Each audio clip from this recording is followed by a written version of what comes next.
The gravel crunched under the tires as Mom's beat-up sedan rolled up the driveway. I pressed my forehead against the window, watching the old farmhouse loom closer. It was bigger than I'd imagined, with peeling white paint and a sagging porch that looked like it was sighing under the weight of years. The late summer sun hung low, casting long shadows across the overgrown lawn. I didn't want to be here. "Lily, you'll be fine," Mom said, her voice tight as she gripped the steering wheel. "It's just for a while. Until things settle down." Settle down. That's what she called it. Her divorce from Dad, the screaming matches, the way our apartment felt like a war zone. I was 18, technically old enough to stay on my own, but Mom insisted I spend the summer with Grandma Rose and Grandpa Henry in this nowhere town. "Their family," she'd said, like that explained everything. I grabbed my duffel bag from the back seat, the zipper catching on my hoodie. "You sure they're okay with this?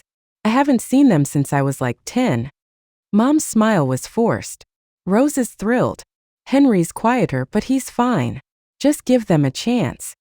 She didn't mention the divorce or how Dad's drinking had driven us here, or why she couldn't look me in the eye. I nodded, swallowing the lump in my throat, and stepped out into the humid air. The farmhouse smelled of damp wood and wildflowers, a mix that made my stomach twist. Grandma Rose was already on the porch, her thin frame wrapped in a faded cardigan despite the heat. Her silver hair was pulled into a loose bun, and her eyes lit up when she saw me. "Lily! Oh, sweetheart, look at you."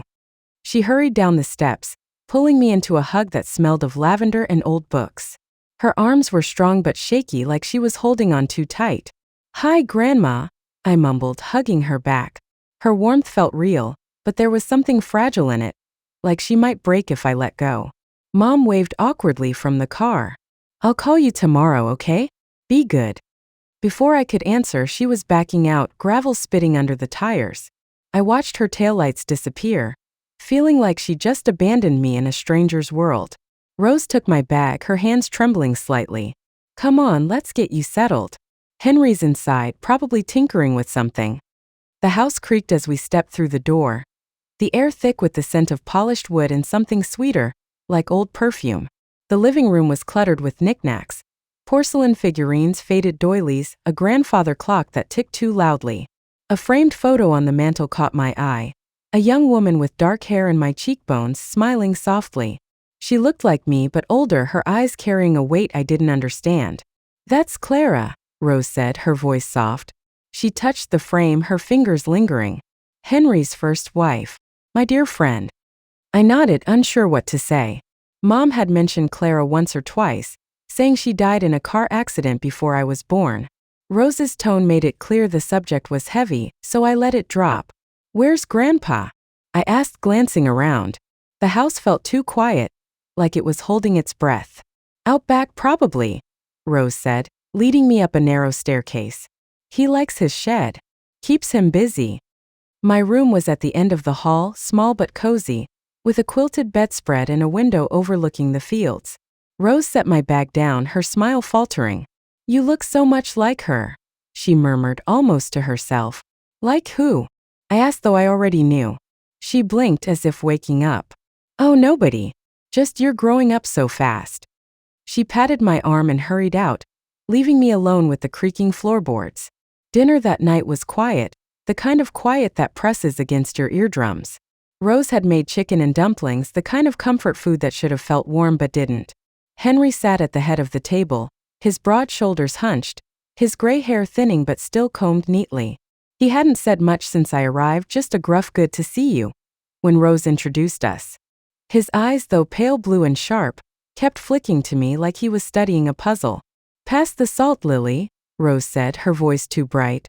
I handed it over, my fingers brushing hers. She smiled, but it didn't reach her eyes. Henry's fork paused halfway to his mouth. "Clara always liked her dumplings soft," he said, his voice low, like he was talking to someone else. Rose froze, her spoon clattering against her bowl. "Henry, that's Lily. Our granddaughter." He blinked, his gaze locking on me. For a moment, his eyes softened and I thought he might smile. Then he leaned forward, his voice dropping to a whisper. "You're back. You kept your promise." My stomach twisted. "What?" Rose grabbed my hand under the table, her grip tight. He's just tired, she said quickly. Aren't you, Henry? Long day in the shed. Henry didn't answer. He just stared at me, his jaw tight like he was fighting something inside. I pushed my plate away, appetite gone. After dinner, I offered to wash dishes, needing something to do.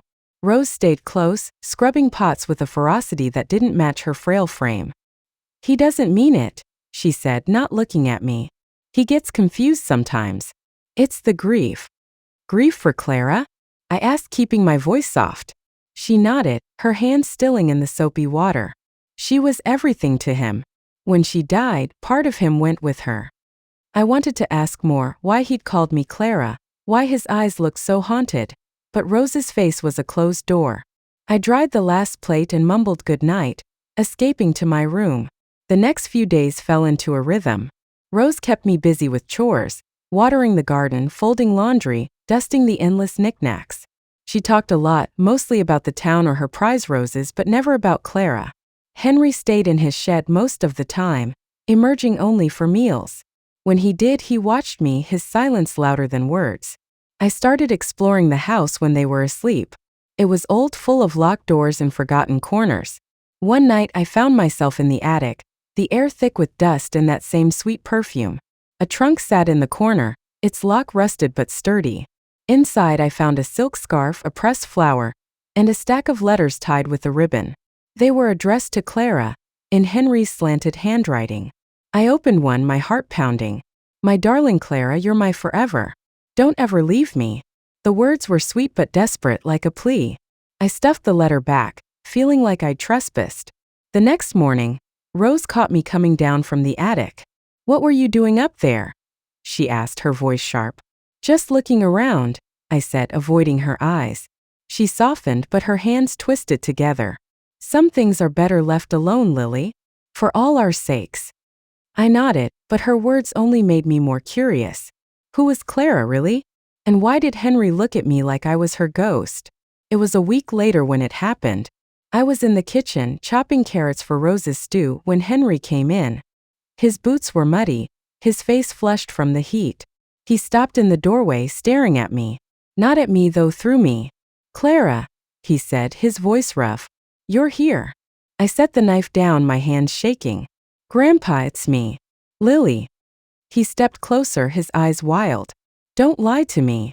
You promised you'd come back. He grabbed my wrist, his grip bruising. We said forever, Clara. Forever. I yanked my arm back, my heart racing. Stop it. I'm not her.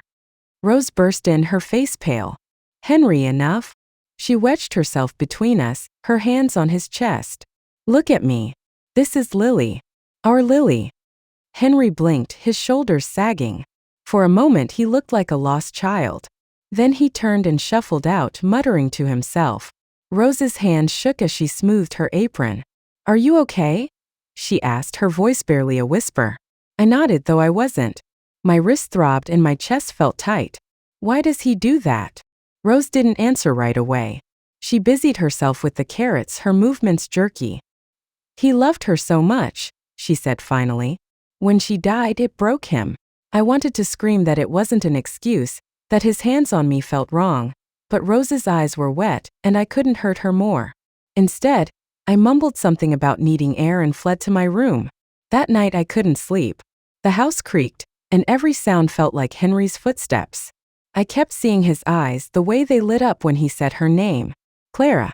I needed to know who she was, why she haunted this house. I crept downstairs, avoiding the squeaky steps, and slipped into the study.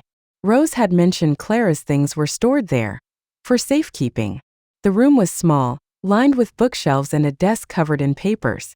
I rummaged through drawers, finding nothing but old receipts and a broken fountain pen. Then I saw it. A leather-bound book tucked behind a row of encyclopedias. It was locked, a tiny brass clasp holding it shut. On the cover, in faded gold, was the name Clara. My hand shook as I traced the letters. This was her diary. I tried to pry it open, but the lock held firm. As I turned it over, a slip of paper fell out. It was in Rose's handwriting, the ink smudged. I can't let her truth be known. My breath caught. What truth? And why was Rose hiding it? I hid the diary under my shirt and crept back to my room, my mind racing. Clara wasn't just a memory. She was a secret, one that tied Henry's madness to Rose's grief. And somehow I was caught in the middle. I locked my door and sat on the bed staring at the diary. The house was silent, but I could feel it watching me, waiting for me to uncover what it had buried. I didn't know if I was ready, but I knew I couldn't stop now. The diary sat on my nightstand, its brass clasp glinting under the moonlight. I hadn't slept much since finding it, Rose's note echoing in my head. I can't let her truth be known. Whose truth? Clara's? And why was Grandma so afraid of it? I tried everything to open the diary, hairpins, a paperclip, even a butter knife I'd snuck from the kitchen. The lock wouldn't budge. It was as if Clara herself was guarding her secrets. Every creak of the old farmhouse made me jump, half expecting Grandpa Henry to appear, calling me her name again. That morning I found Rose in the kitchen, kneading dough for bread. Her hands moved with a rhythm that felt like a prayer, but her eyes were red like she'd been crying. I wanted to ask about the diary, the note, everything, but her fragility stopped me.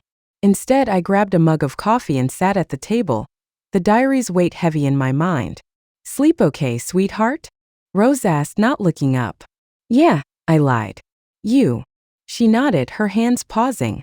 Henry was up late, talking in his sleep again. Her voice was soft, like she was afraid of waking the house. "Talking about what?" I asked, keeping my tone casual.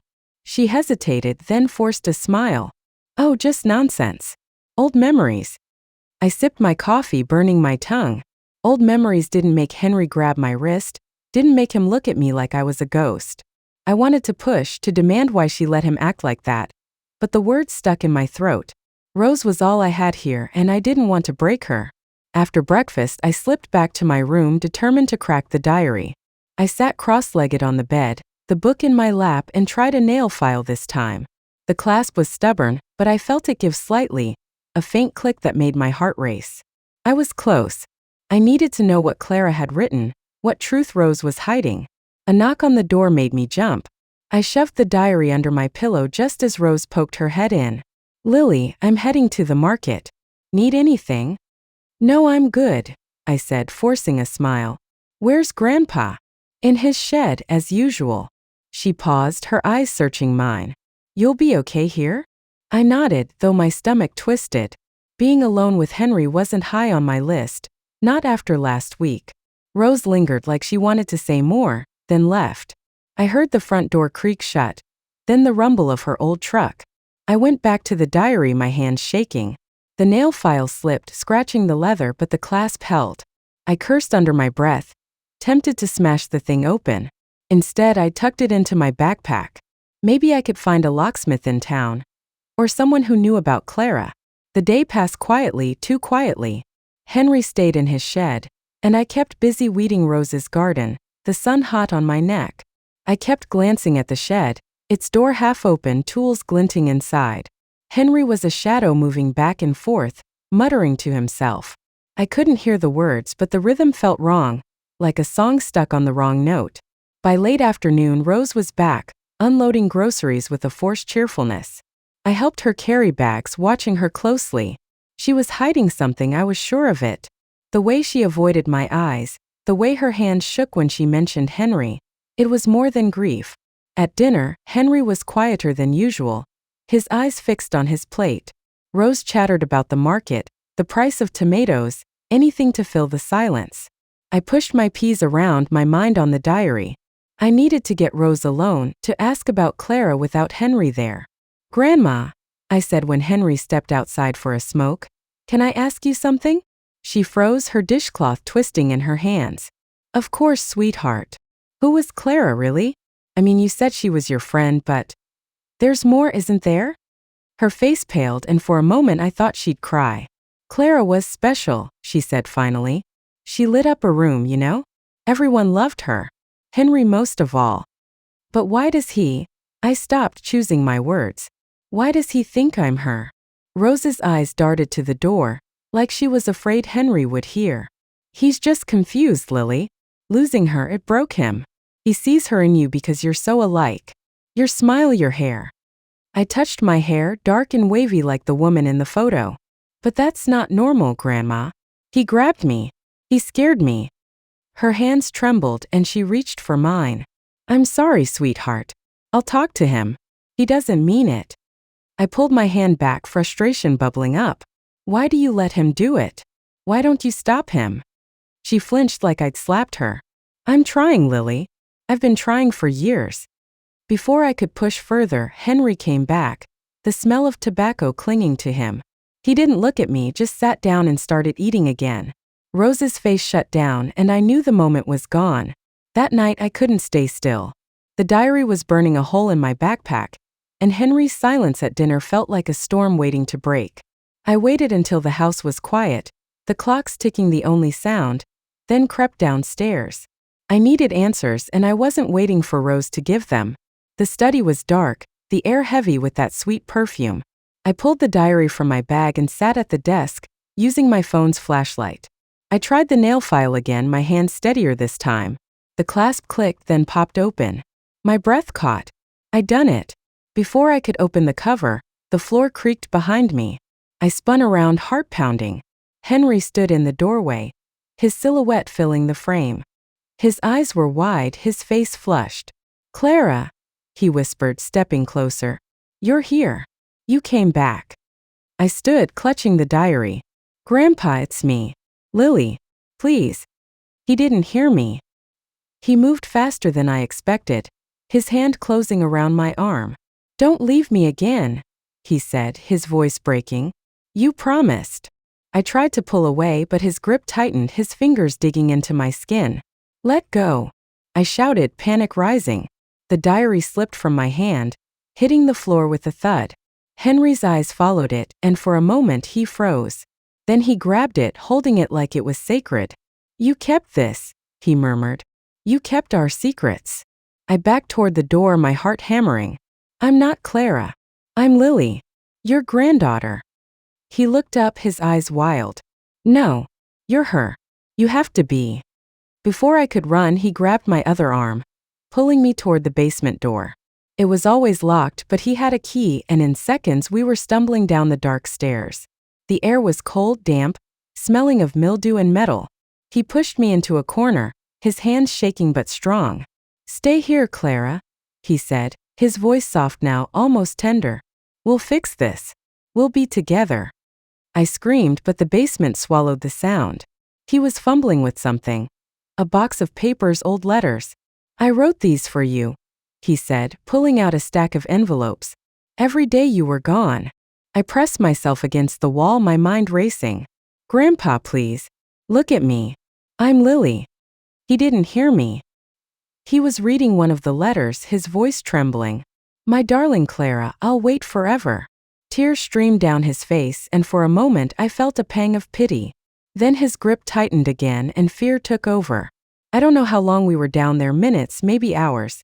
My arms ached and my throat was raw from shouting. Finally, I heard footsteps above. Then Rose's voice, sharp and desperate. Henry, what are you doing? The basement door flew open and Rose was there, her face pale. Let her go, Henry. Now. He blinked like waking from a dream and his hands fell away. I scrambled past him up the stairs, my legs shaking. Rose followed, pulling me into the kitchen. She locked the basement door behind us, her hands trembling. Are you hurt? She asked, her voice breaking. I shook my head, though my arms throbbed where he'd grabbed me.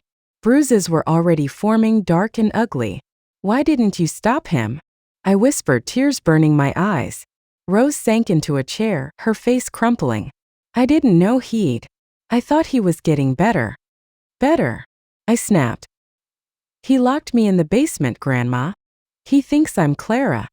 She covered her face, sobbing. I'm sorry, Lily. I'm so sorry.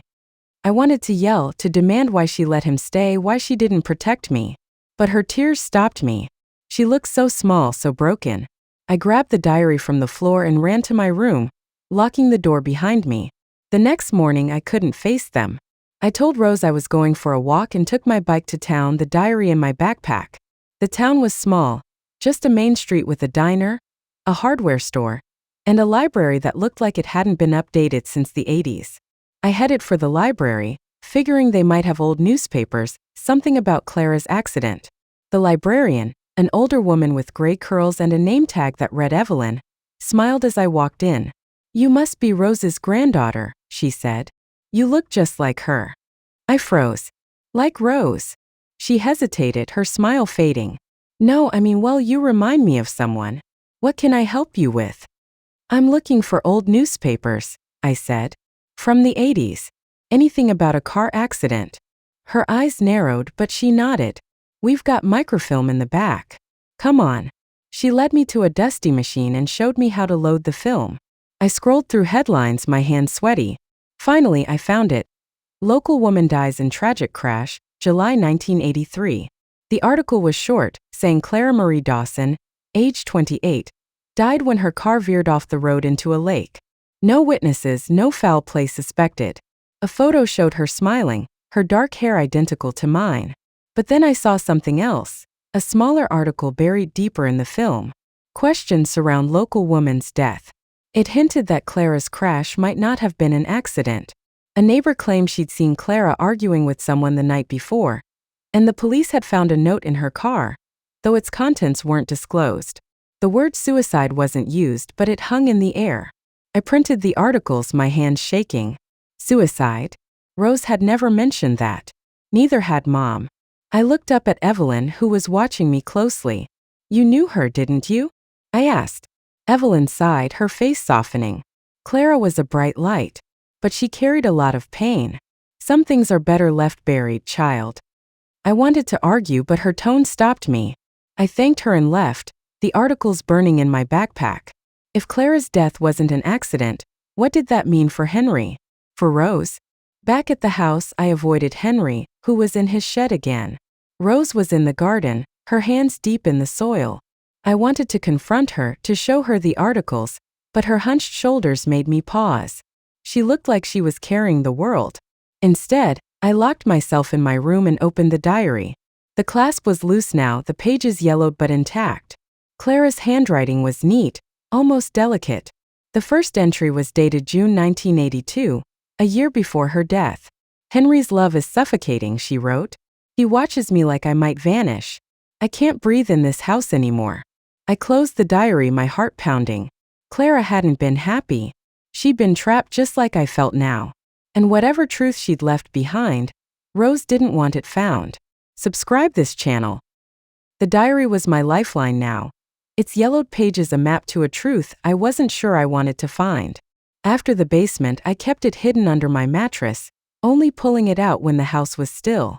Clara's words haunted me. "Henry's love is suffocating. I can't breathe." I read them over and over, my hands trembling, trying to piece together who she was and why her ghost clung to this house. It was early morning, the sky gray with the threat of rain. I sat on my bed, the diary open to a new entry from August 1982. Clara's handwriting was shakier here. The ink smudged like she'd been crying.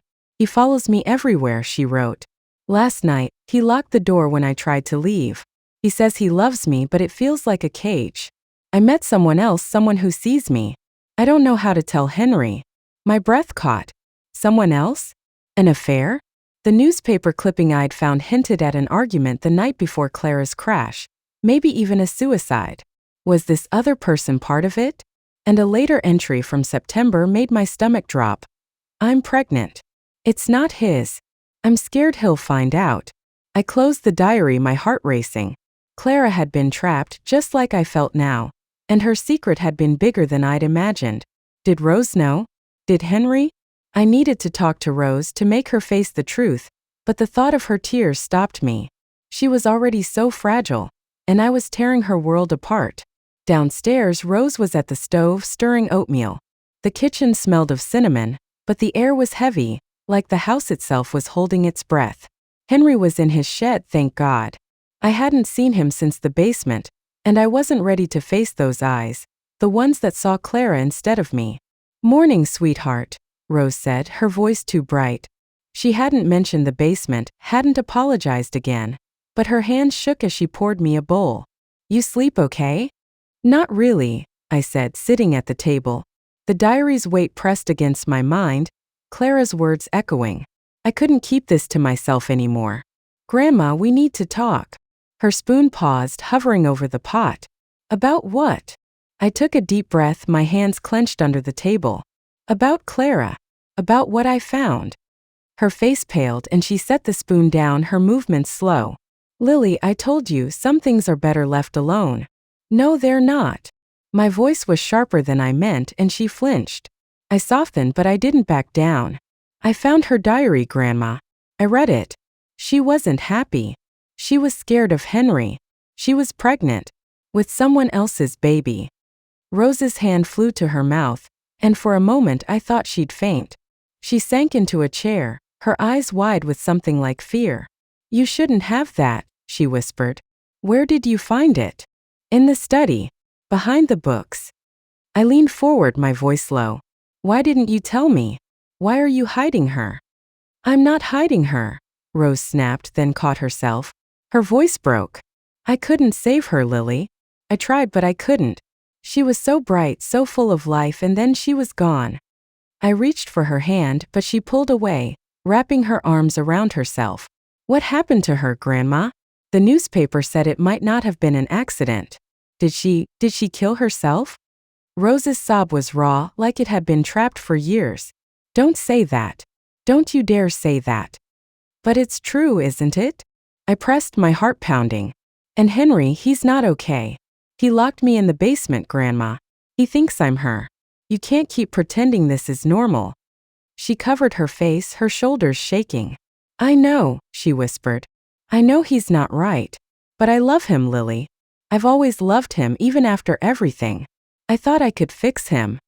I wanted to scream, to shake her until she saw how wrong this was, but her tears stopped me. She looked so small, like a child lost in her own grief. You can't fix him if he's hurting people, I said softly. If he's hurting me. She looked up, her eyes red. I'll talk to him. Promise. Just don't read any more of that diary. Please. It'll only make things worse. I didn't promise anything. I couldn't. Clara's words were the only truth I had, and I wasn't letting them go. That afternoon Henry was different. He didn't stay in his shed like usual. Instead, he wandered the house, his footsteps heavy on the creaky floors. I stayed in my room, the diary hidden again, but I could hear him muttering, his voice low and broken. Clara, he said over and over like a prayer. I tried to focus on something else, my phone, a book, anything, but the house felt alive, its walls pressing in. I texted Mia, my friend from back home, the only person I could think to reach out to. Hey, things are weird here. Grandpa's freaking me out. Can we talk? Her reply came fast. OMG, what's going on? Call me. I slipped out to the porch, the air cool with the coming rain. Mia picked up on the first ring, her voice a lifeline. Lily, what's wrong? You sound stressed. I told her everything, Henry's eyes, the basement, the diary, Clara's affair. The words spilled out, my voice shaking. He thinks I'm her, Mia. His dead wife. And Grandma just lets it happen. That's not okay, Mia said, her voice firm. He locked you in the basement? That's like abuse. You need to tell someone. I can't, I said, my throat tight. Grandma's so fragile and she loves him. I don't know what to do. Lily, you're not safe. You need to get out of there. Or at least tell someone who can help. My brother's a nurse, he knows people. We could call someone. I hesitated, the idea of involving strangers terrifying. I don't know, Mia. I need to figure this out first. I need to know what happened to Clara. She sighed. Okay, but promise me you'll be careful. And keep that diary safe. If it's got proof of something, you might need it. I promised, though I wasn't sure how to keep it. When I hung up, the rain had started, soft and steady, blurring the fields. I went back inside, my sneakers leaving wet prints on the floor. It was late when it happened. I was in my room, reading another diary entry. Clara's words were darker now, from October 1982. I told him about the baby. He didn't believe me. He says it's his, but I know it's not. He won't let me leave. I'm so tired. I didn't hear Henry until he was in the doorway. He moved fast, his face twisted with something I hadn't seen before. Anger, but also pain. What are you doing with that? He roared, snatching the diary from my hands. I scrambled back, my heart in my throat. It's mine. I found it. It's hers, he shouted, clutching the diary to his chest. Clara's. You're trying to take her from me again. I'm not her. I yelled, my voice breaking. I'm Lily. Why can't you see that? He lunged, grabbing my shoulders, his fingers digging in. You betrayed me, he hissed, his eyes wild. You left me, Clara. You left me with nothing. I tried to pull away, but he was too strong. He dragged me toward the closet, shoving me inside. The door slammed shut and I heard the lock click. You'll stay here until you remember, he said, his voice muffled. Until you're her again. I pounded on the door, screaming, but the house swallowed my voice. The closet was small, the air thick with dust and that sweet perfume. I sank to the floor, my chest tight, tears streaming down my face. This wasn't just confusion. This was something darker, something broken. I don't know how long I was in there, maybe an hour, maybe 2. My hands ached from banging, my throat raw. Finally, I heard Rose's voice, sharp and panicked. Henry, what have you done? The door flew open and Rose was there, her face white. She pulled me out, her arms trembling as she hugged me. Oh, Lily, I'm so sorry. I didn't know. Henry was in the hall, the diary still in his hands. He was sobbing now, his shoulders shaking. She's Clara, he whispered. She came back. Rose spun on him, her voice fierce. She's not Clara. She's our granddaughter, Henry. Look at her. He blinked, his eyes clearing for a moment. Then he turned and shuffled to his room, the diary clutched tight. Rose led me to the kitchen, her hands shaking as she made tea. I'll make him stop, she said, her voice breaking. I swear, Lily. I didn't believe her. Not anymore. The next day I couldn't stay in the house. I biked to town again, needing space, needing answers. Mia's words kept echoing. Tell someone. I didn't want to, but I couldn't keep doing this alone. At the diner, I found Mia's brother, Jake, who was visiting for the summer. He was in his late 20s, a nurse with kind eyes and a calm voice. I told him everything, my words tumbling out over coffee. He listened, his face serious. Lily, it sounds like Henry might have something serious going on. Maybe dementia, maybe psychosis. Grief can do that, especially if it's untreated. You need to get him help. Grandma won't let me, I said, my hands wrapped around my mug. She keeps saying she'll fix it, but she doesn't. Jake nodded, jotting down a number. This is a social worker I know. She's good with family stuff. Call her. And if he hurts you again, call the police. I'm serious. I took the number, my stomach twisting. Calling someone felt like betraying Rose, but staying silent felt like betraying myself. I thanked Jake and biked back, the rain starting again, soaking my clothes. When I got home, Rose was in the living room, knitting with shaky hands. Henry was in his room, the door closed. I sat across from her, the diary's words burning in my mind. I couldn't wait anymore. Grandma, I said, my voice steady despite my fear. I need to know the truth. About Clara. About why Henry's like this. I read the diary. I know about the affair, the baby. Did you know? She dropped her knitting, her face crumpling. Lily, please. Stop. No, I said, leaning forward. I'm scared, Grandma. He locked me in a closet. He thinks I'm her. I need to know why. She covered her face, her sobs quiet but deep. I knew, she whispered finally. I knew she was unhappy. I knew about the other man. But I didn't know about the baby. Not until it was too late. I leaned back, my heart pounding. What happened to her, Grandma? Did she kill herself? Rose's eyes met mine, and for the first time, I saw something break in her. Clara was my sister, she said, her voice barely audible. Not just Henry's wife. My older sister. And I failed her. The words hit like a punch. Clara was her sister? Not just a friend. The room spun and I gripped the armrest, trying to make sense of it. Why didn't you tell me? I couldn't, she said, tears streaming down her face. I couldn't face it.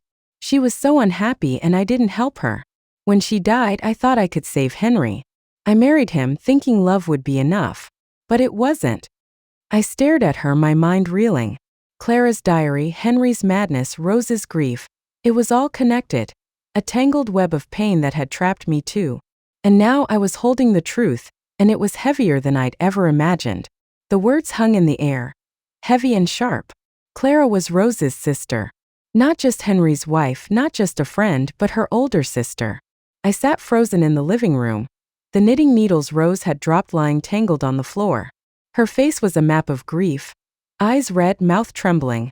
Hands clutching her cardigan like it could hold her together. "How could you not tell me?" I asked, my voice barely above a whisper. The diary, Clara's diary, was still upstairs, its secrets burning through me. "All this time you let me think she was just someone you knew." Rose's sob was quiet, but it cut deep. "I couldn't, Lily. It hurt too much. Every time I look at you I see her. Your eyes, your hair. It's like she's here, and I failed her all over again." I wanted to be angry, to yell at her for keeping this secret, for letting Henry's madness spill onto me. But her pain was a weight I couldn't ignore. I leaned forward, my hands clenched. "What happened, Grandma?" "The truth. All of it." She took a shaky breath, her eyes distant. "Clara was everything to me. She was bright, fearless, the kind of person who made you believe in better days. But Henry, he loved her too much. Too hard. He wanted to own her, to keep her in this house like a bird in a cage." I thought of the diary, Clara's words. "He's suffocating me. I can't breathe." "She wrote about that," I said. "She said he locked her in, wouldn't let her leave." Rose nodded, tears spilling down her cheeks. "I saw it happening, but I didn't know how to stop it. She told me about the other man, someone from town, someone who made her feel free. She was going to leave Henry, start over. Then she found out she was pregnant, and she was so scared." "Did Henry know?" I asked, my stomach twisting. "Not at first," Rose said. "But he found out. They fought the night before the crash. I was there, Lily. I heard them yelling. Clara said she was leaving, and Henry begged her to stay. He said he couldn't live without her." My heart pounded. The newspaper clipping flashed in my mind, the hint of suicide, the note in Clara's car. Was it an accident? I asked, my voice trembling. Or did she? Rose's face crumpled. "I don't know. The police said it was an accident, but there was a note. They wouldn't let me see it. I think she couldn't take it anymore. I should have helped her, Lily. I should have taken her away." Her words broke something in me. I reached for her hand, and this time she didn't pull away. "It's not your fault," I said, though I wasn't sure I believed it. "But why did you marry him? After everything?" Rose's eyes met mine, raw and open. "I loved him too.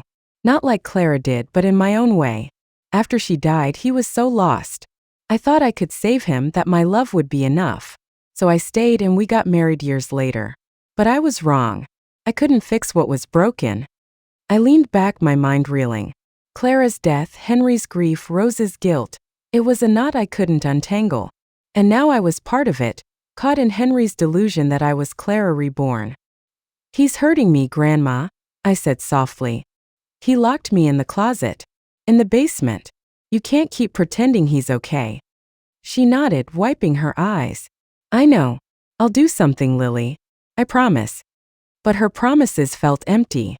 I'd heard them before, and Henry was still here, still seeing Clara in my face. I couldn't wait for Rose to act. I needed to protect myself. The next morning, Henry was worse. He didn't go to his shed like usual. Instead, he paced the house, muttering to himself, his hands clutching a photo of Clara I'd seen on the mantel. His eyes were wild, darting to me whenever I passed.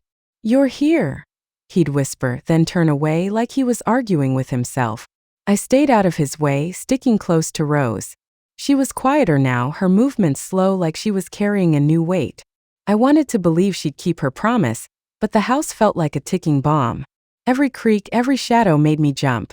That afternoon, I snuck into my room and pulled out my phone. I texted Mia again. "It's getting worse. Henry's losing it. Grandma told me Clara was her sister. I need help." Mia's reply was instant. "Holy crap, her sister? That's insane. I'm calling Jake. He knows people who can help. Stay safe, okay?" I felt a flicker of relief. Mia and Jake were my lifeline, the only ones who didn't see this house as normal. I hid the diary under my mattress again, its pages heavy with Clara's pain. I'd read more last night, entries about her lover, a man named Thomas who worked at the town's hardware store. She wrote about stolen moments by the lake, how he promised to take her away. But the last entry, from July 1983, just days before her death, was chilling. Henry knows. He found the letters. He says I'll never leave him. I don't know what to do. I shivered, the words too close to my own fear. Henry's grip on me, his whispered Clara, felt like an echo of her story. I couldn't let it end the same way. That night, Henry's muttering turned to shouting. I was in the kitchen, helping Rose with dishes when he stormed in, the diary in his hands. My stomach dropped. He'd found it. You're hiding her from me, he yelled, slamming the diary on the table. His face was red, his eyes glassy with tears or madness, I couldn't tell. You're keeping her secrets. Rose dropped a plate, the crash loud in the silence. Henry, stop it, she said, her voice shaking. That's Lily's. Give it back. It's Clara's, he roared, pointing at me. She's Clara, and you're helping her betray me. I backed away, my heart pounding. I'm not her, Grandpa. Please just look at me. He lunged, grabbing my arm, his fingers bruising. You wrote this, he said, waving the diary. You lied to me, Clara. You and that man. Rose wedged herself between us, her hands on his chest. Henry, let her go. She's not Clara. She's our Lily. He blinked, his grip loosening for a moment. Then he shoved the diary into my hands and stumbled out, muttering, You'll remember. You have to. I sank to the floor, my arms throbbing. Rose knelt beside me, her hands shaking as she touched my face. I'm calling someone, she said, her voice firm for the first time. This has to stop. I nodded, too shaken to speak. But I didn't trust her to follow through. Not anymore. The next day I biked to town, needing to get away. I met Mia at the diner where Jake was waiting. He'd brought a notebook, his face serious. I talked to my friend Sarah, he said. She's a social worker. She can get Henry evaluated, but you'll need to document everything, dates, times, what he does. Can you do that? I nodded, pulling out my phone. I'd started recording Henry's rants, short clips of him calling me Clara, his voice desperate and angry. I showed Jake one from last night, where Henry had stood outside my door whispering, You promised me forever. Jake's jaw tightened. That's enough to get someone out here. Sarah can arrange a psych evaluation, maybe get him into a facility. But Rose might fight it. She won't, I said, though I wasn't sure. She knows he's not okay. Mia reached for my hand. You're doing the right thing, Lily. You can't keep living like this. I nodded, but guilt gnawed at me. Rose's face, her tears, her love for Henry, they were all I could see. But so were the bruises on my arms, the fear in my chest every time Henry looked at me. When I got home, the town's gossip had already started. I'd stopped at the library to print more articles, and Evelyn, the librarian, had pulled me aside. People are talking, she said, her voice low. They're saying you're stirring up trouble, digging into Clara's death. I froze, the articles heavy in my backpack. What do they care? It was 40 years ago. Evelyn's eyes softened. Clara was one of us. Her death broke this town. And Thomas, her lover. He left right after. People blamed him, said he pushed her to it. Nobody wants to relive that. Thomas. I asked, my heart racing. The name from the diary. She nodded. He worked at the hardware store. Nice man, quiet. He and Clara were close, too close. Henry found out, and well, you know the rest. I didn't, not really, but I nodded. Why didn't anyone help her? Evelyn sighed. We tried. But Clara wouldn't leave. And after she died, we all wanted to forget. For Rose's sake. I left the library, my mind spinning. The town had known Clara was unhappy, had known about the affair, but they'd looked away. Just like Rose was trying to do now. That evening, I showed Rose the recordings. We sat in the living room, the phone between us, Henry's voice filling the silence. She listened, her face pale, tears streaming down her cheeks. When it ended, she looked at me, her eyes raw. I didn't know it was this bad, she whispered. I thought I could handle it. You can't, I said, my voice gentle but firm. He needs help, Grandma. Real help. I talked to someone today, a social worker. They can get him evaluated, maybe get him into a hospital. Rose's hands twisted together, her knitting forgotten. They'll take him away, she said, her voice breaking. He's all I have left of her. I took her hand, my heart aching. You have me, I said. But I can't stay here if he keeps doing this. I'm scared, Grandma. She nodded, wiping her eyes. Okay. Call them. Oh, I'll help. For the first time I believed her. We sat there, her hand in mine, the house quiet except for the clock's ticking.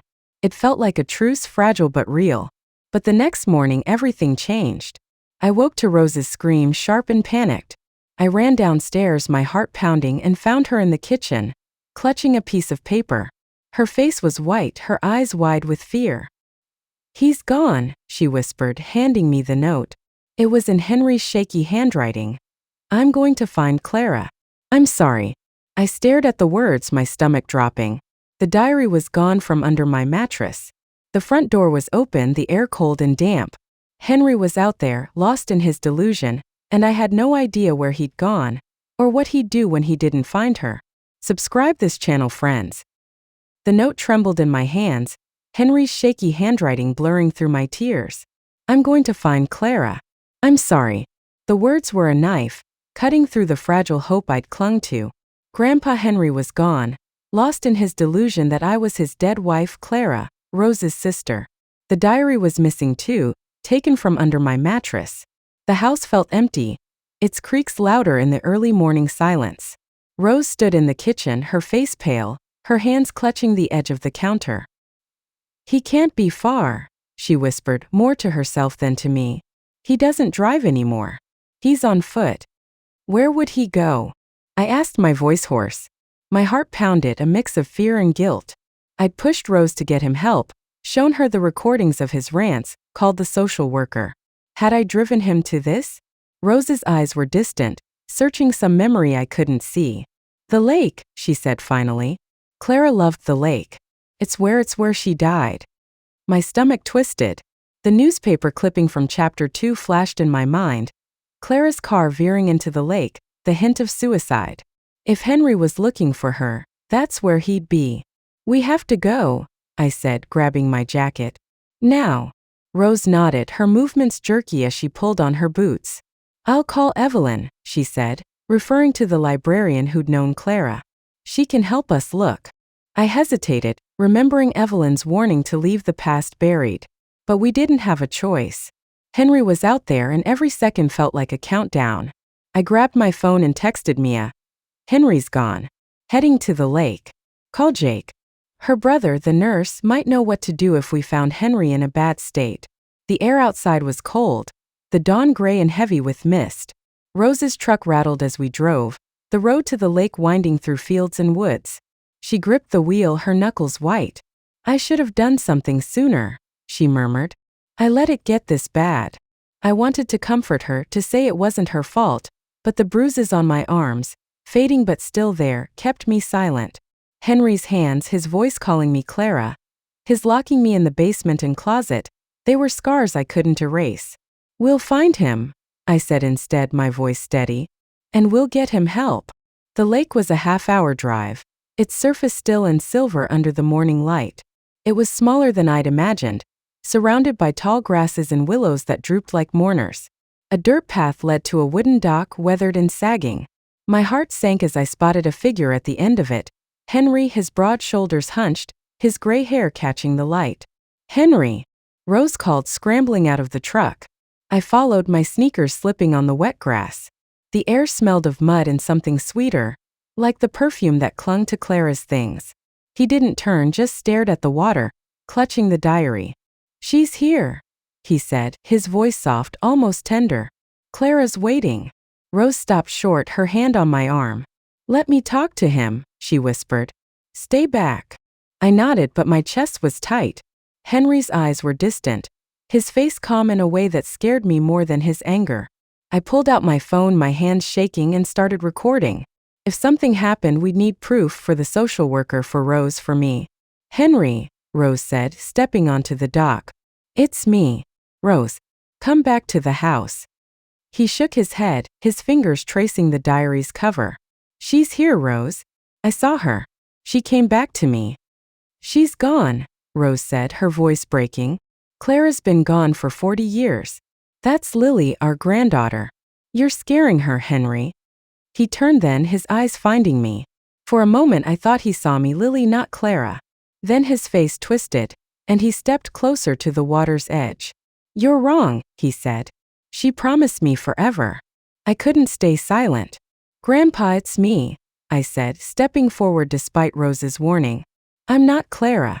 I'm Lily. Please come with us." He blinked, his shoulders sagging. The diary slipped from his hands, hitting the dock with a soft thud. For a second I thought he'd come back to us. Then he sank to his knees, sobbing. "I lost her," he whispered. "I lost her, and she's all I have." Rose knelt beside him, her arms around him.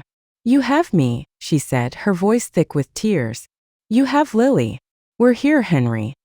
I stood frozen, torn between pity and fear.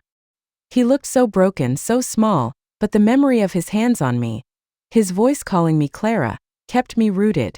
I couldn't trust him, not yet. Headlights flashed through the mist. Evelyn's car, followed by Jake's. Mia had called him, and he'd brought Sarah, the social worker. She was a tall woman with a calm voice, her clipboard tucked under her arm. "Lily?" she asked, approaching me. "Jake told me what's going on. Are you okay?" I nodded, though I wasn't sure. "He's not right," I said, gesturing to Henry. "He thinks I'm his dead wife." Sarah's eyes softened, but her tone was professional. "I've seen this before. Grief can trigger psychosis, especially if it's untreated. We'll take him to the hospital for an evaluation. He won't be alone." Rose looked up, her face streaked with tears. "You're taking him away?" "Just for now," Sarah said gently. "He needs help, Rose. For his safety and yours." Henry didn't resist when Jake and Sarah helped him to his feet. He was muttering again, his eyes on the lake. "Clara," he said, over and over, as they led him to Sarah's car. Rose followed, her hands twisting together, but she didn't stop them. I picked up the diary, its leather damp from the dock, and held it tight. Back at the house, Rose was a shadow of herself. She sat at the kitchen table, staring at a cup of tea that had gone cold. I sat across from her, the diary between us. The hospital had called. Henry was admitted for a 72-hour hold, with a psychiatrist evaluating him for grief-induced psychosis or dementia. Sarah had promised to keep us updated, but the house felt hollow without him. "I failed him," Rose said finally, her voice barely audible. "Just like I failed Clara." I reached for her hand, my throat tight. "You didn't fail anyone, Grandma. You loved them, but you can't carry their pain." She looked at me, her eyes searching. "You're so much like her," she said. "Not just your face. Your strength." Clara tried to be strong, but she broke. I thought of the diary, Clara's words about Henry's suffocating love, her affair, her pregnancy. "She left you something," I said, sliding the diary toward her. "Her truth. Maybe it's time to let it out." Rose's hands trembled as she opened the diary, her fingers tracing Clara's handwriting. "I can't read it," she whispered. "Not yet." "Then let's do something else," I said, an idea forming. "Let's let her go. Together." She looked at me, confused, but I stood, grabbing matches from the drawer. "Come on." We went to the backyard, where roses bloomed in a riot of color. I handed her the diary, my heart pounding. "We don't need to keep her secrets anymore. She'd want you to be free." Rose hesitated, then nodded. We built a small fire in the old burn barrel, the flames crackling in the cool air. She held the diary over the fire, her hands shaking, then let it fall.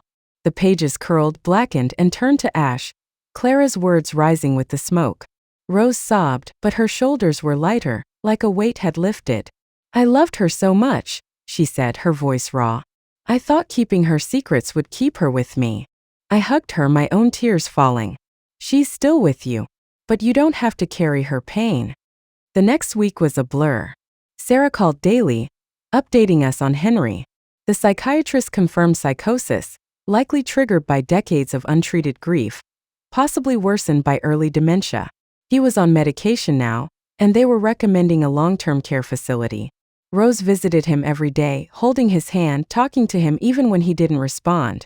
She was grieving, but she was also healing, her eyes clearer than I'd ever seen. I started therapy too, at Jake's suggestion. The sessions were hard, peeling back the fear and anger Henry's abuse had left. I talked about the basement, the closet, the way his hands felt like chains. The therapist helped me name it trauma and gave me tools to cope. I wasn't okay, not yet, but I was starting to believe I could be. One afternoon, I ran into Evelyn at the grocery store. Her face was softer now, less guarded. "I heard about Henry," she said. "I'm sorry, Lily. And I'm sorry for telling you to leave Clara's story alone." I nodded, my throat tight. Why did everyone stay quiet? You all knew she was unhappy. Evelyn sighed, her eyes distant. We were ashamed. Clara was our friend, our neighbor. We saw the signs, but we didn't act. After she died, it was easier to pretend it was an accident. I thought of Rose, carrying that same shame for 40 years. "It's not too late," I said. "We can honor her now." Evelyn's eyes widened, then softened. "You're right. Maybe we can." A week later, I organized a small memorial for Clara at the lake. It was just Rose, me, Evelyn, and a few townsfolk who'd known her. We stood on the dock, the water calm under a clear sky. Rose held a bundle of wildflowers, Clara's favorite, and scattered them on the water. "I'm sorry, Clara," she whispered. "I see you now." Evelyn spoke next, her voice steady. "Clara was our light. We let her down, but we won't forget her again." I watched the flowers drift, my heart full and heavy. Clara's story wasn't mine, but it had shaped me, her pain echoing in my own. I wasn't her, but I carried her strength, her fight to be free. Rose and I stayed at the lake after the others left. We sat on the dock, our feet dangling over the water. "What now?" I asked, my voice soft. Rose smiled, a real smile this time. "We keep going. I'm joining a grief group next week. And you're going to college, aren't you?" I nodded, thinking of the applications I'd started before the summer. "Yeah, I want to study psychology. Maybe help people like Henry. Like us." She squeezed my hand. "Clara would be proud of you." We walked back to the truck, the air warm with the promise of spring. At home, we planted a rosebush by the lake's edge, its buds pink and soft. For Clara, for Rose, for me. The house didn't feel heavy anymore. Its creaks softer, its shadows lighter. We were healing slowly together. Like, share and subscribe channel. Don't forget to share your views.